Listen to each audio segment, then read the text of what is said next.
gun deployed! You tell him, baby!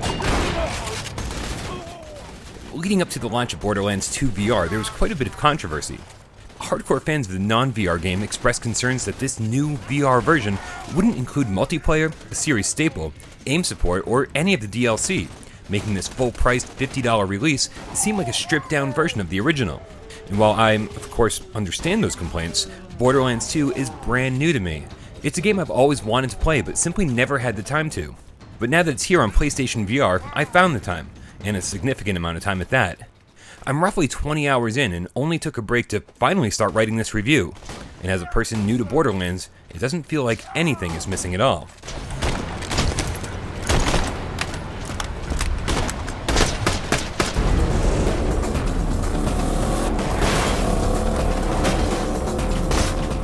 Series veterans will probably get more out of the first few hours than I did. The irritatingly flat, non-VR cutscenes tell a story about who you are, the antagonist, Handsome Jack, and why you need to kill him.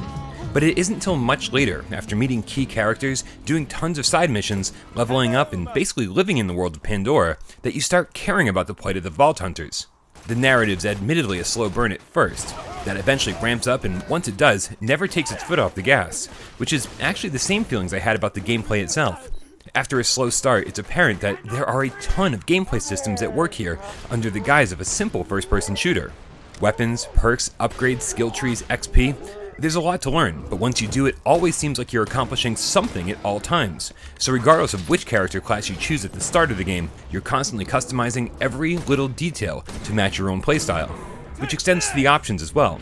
Borderlands 2 comes equipped with possibly more comfort settings than I've ever seen in any PlayStation VR game before it, offering a full range of teleportation, full locomotion, click turning, blinders, and my favorite option of course, to turn it all off and max everything out for a fast, fluid VR experience.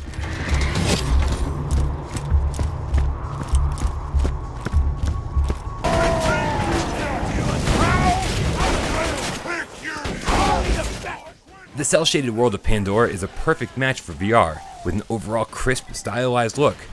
Characters look fantastic and everything moves at a blistering speed.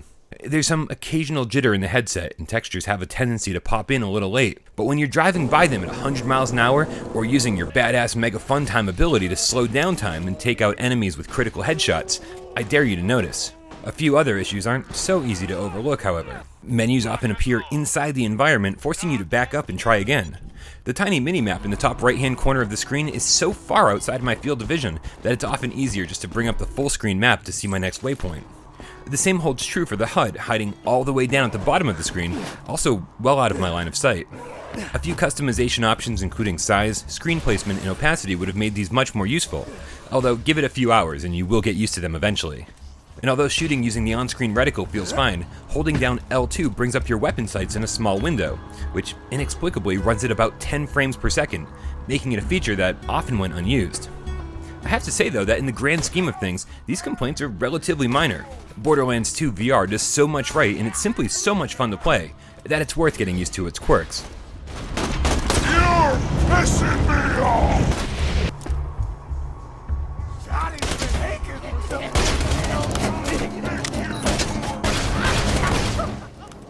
At this point I've conceded that I'll never complete every side mission, and it still looks like Borderlands 2 will take me well over 50 hours to beat.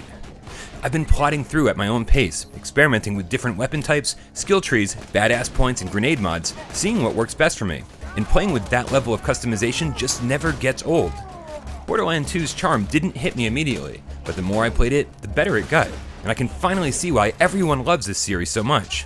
If you've already spent a ton of time with the non-VR, DLC-enriched version of this game, then who knows, maybe you can skip this one.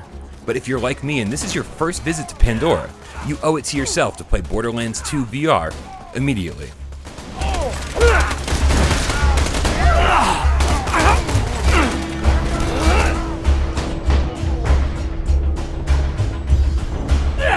That's that.